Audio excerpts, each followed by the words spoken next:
আজকে আমি অবাক হয়ে গেলাম, বিএনপির ভারপ্রাপ্ত চেয়ারম্যান জনাব তারেক রহমান, কিছু তেলবাজি লোক থাকে না, কথা কয়, খালি তেল মারার ধান্দা থাকে যে কিভাবে নেতার মন জয় করা লাগবে।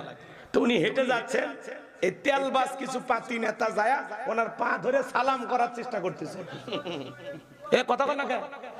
যেই পা ধরে সালাম করার চেষ্টা করছে উনি এরকম হাত দিয়ে তুলে দিচ্ছে। আল্লাহু আকবার।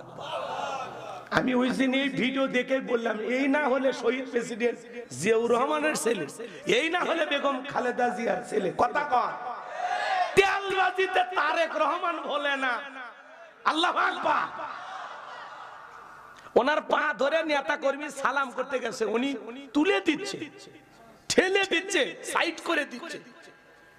অনেক পীর সাহেব তো পা ধরে সালাম করলে কিছু কয় না, পার আগে দিত। ওই পীর সাহেবের চাইতে তো তারেক রহমান ভালো। এই কথা কর না কেন?